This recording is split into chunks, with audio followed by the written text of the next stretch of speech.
Hey, c'est parti pour la deuxième vidéo de la journée. Oui, encore en tenue d'écolière.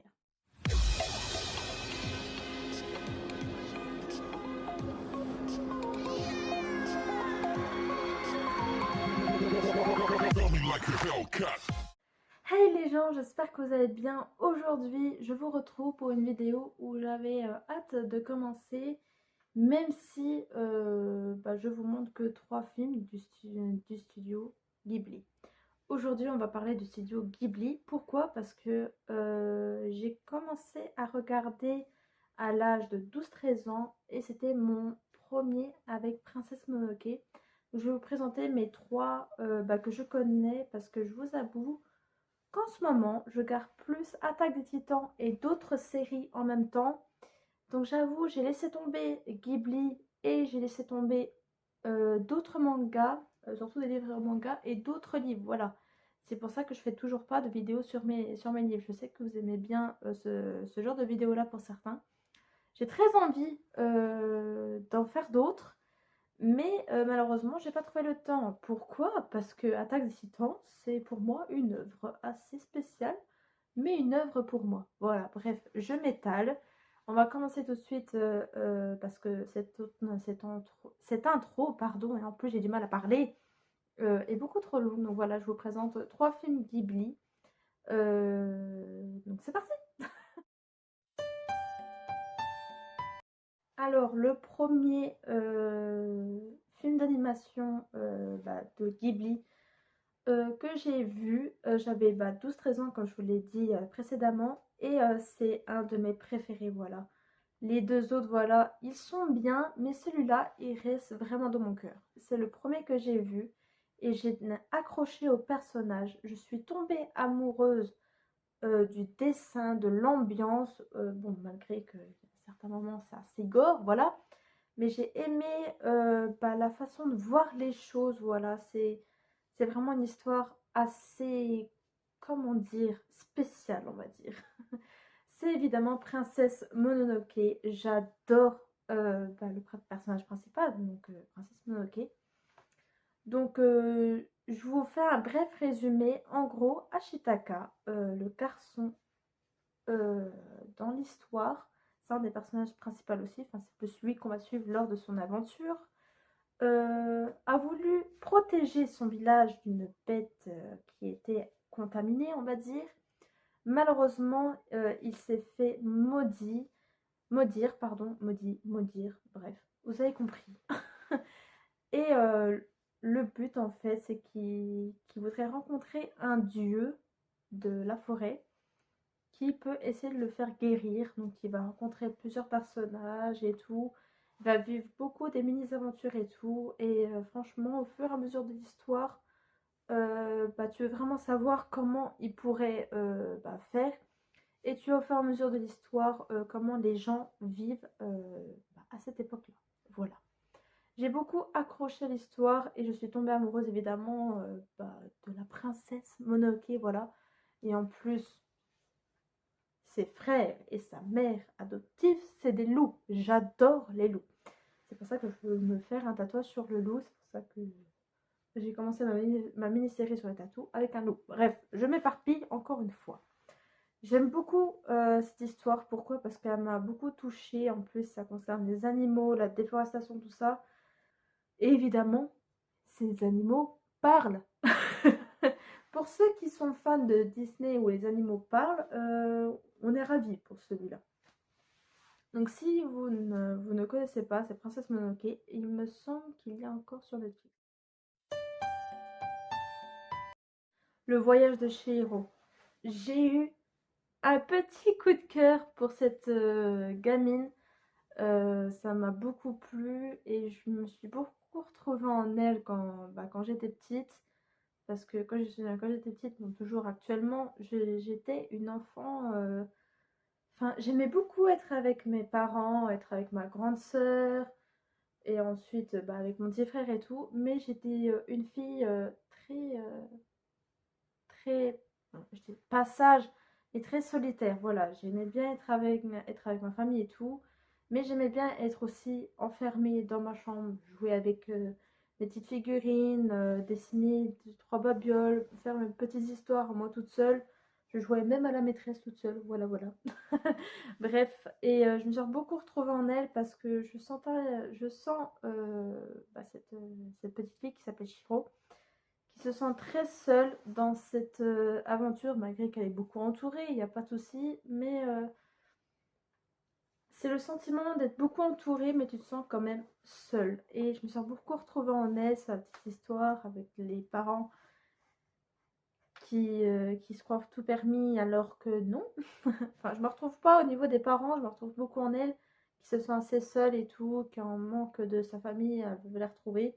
Bref, je me suis beaucoup retrouvée sur ce petit personnage. Et le mini résumé de cette animation, c'est tout simplement Shiro et ses parents qui partent pour faire leur nouvelle vie. Ils vont déménager. Mais le problème sur la route, je crois qu'ils tombent en panne ou alors ils se sont trompés de route, un truc comme ça. Et ils tombent sur un fameux tunnel où quand tu le traverses, tu es dans un autre monde, on va dire. Et c'est là que Shiro commence son voyage, d'où le titre. Merci, on avait compris Malo. Et tout simplement, il voit un espèce de village qui est assez calme au premier abord. Et il y a plein de nourriture qui donne très très envie. Je vous avoue que même moi, j'avais très faim quand j'ai vu toute cette belle nourriture. Donc voilà, et les parents décident de manger un bout parce que bah, ils avaient faim, évidemment. Si tu commences la route, au bout d'un moment, ton estomac crie famine. Mais Chihiro ne voulait pas parce que tout simplement, ils atterrissent dans un petit village, mais personne n'est là pour les accueillir ni rien. Et la nourriture est comme ça, sur un piédestal comme ça, sans personne pour la surveiller, évidemment. Et c'est à ce moment-là que ses parents se transforment en cochons.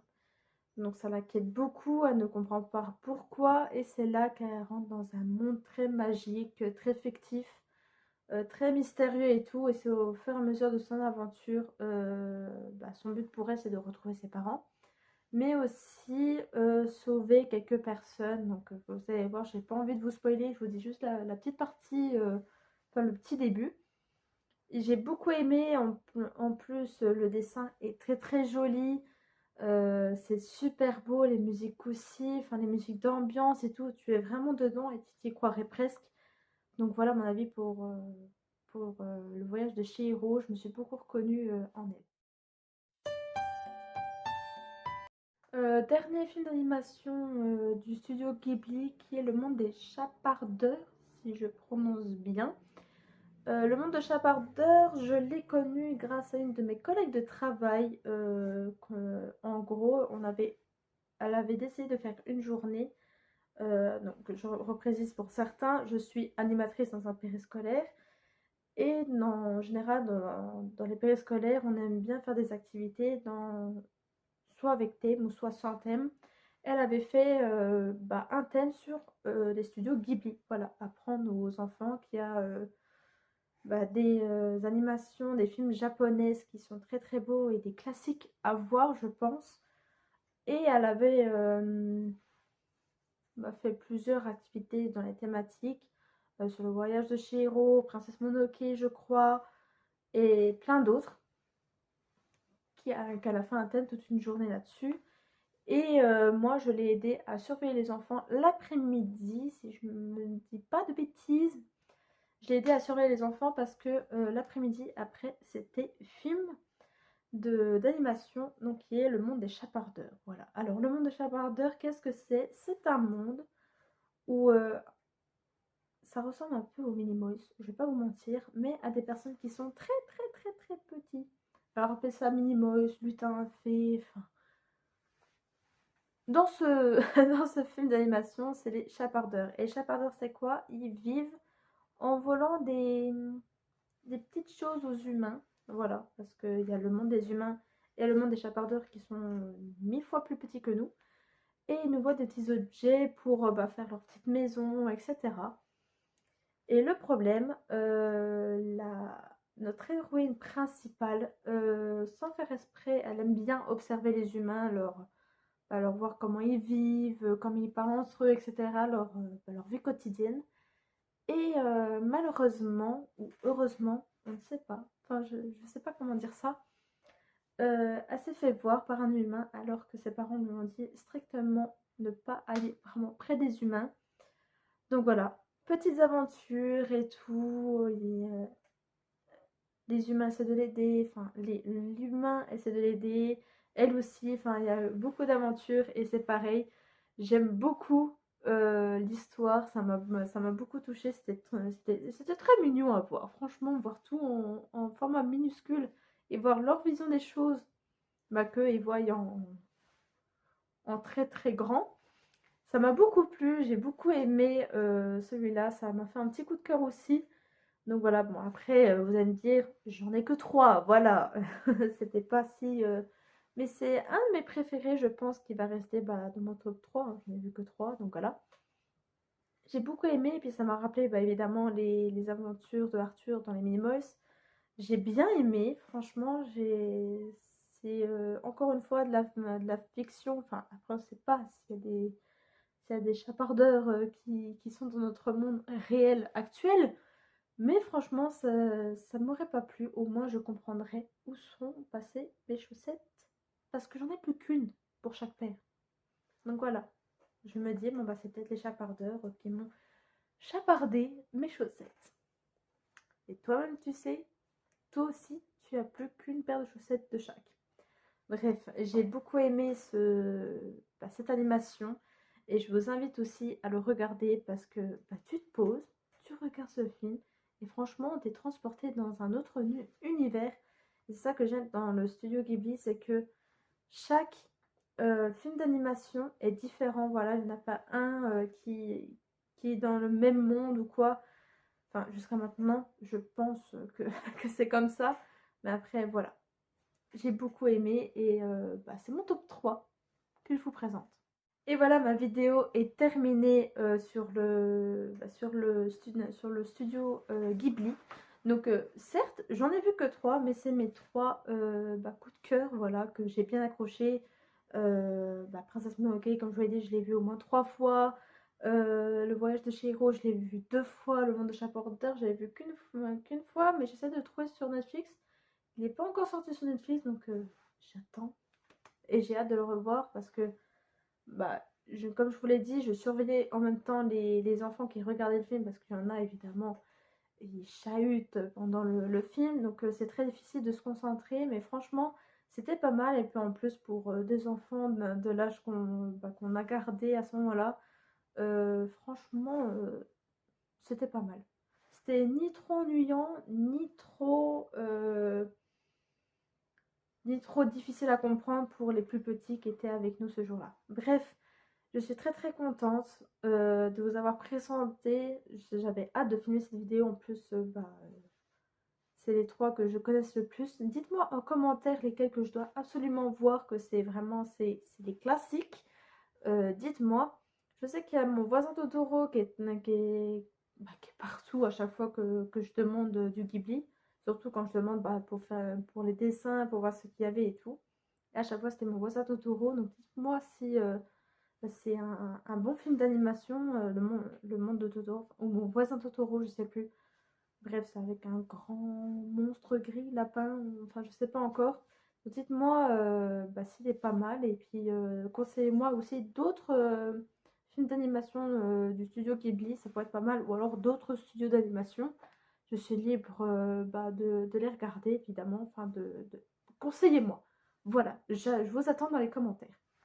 Sur ce, je vais arrêter cette vidéo. Je pense qu'elle sera assez longue à écouter, à parler, enfin à être concentrée et tout. Donc je vais vous laisser. Je vous dis à bientôt dans une prochaine vidéo. N'oubliez pas de vous abonner à la chaîne si ce n'est pas encore fait, à liker cette vidéo si elle vous a plu. Et évidemment d'activer la cloche que tout le monde parle. C'est vrai que c'est très très chiant à dire et tout. Mais c'est très très important pour nous. Au moins vous ne loupez aucune de nos vidéos.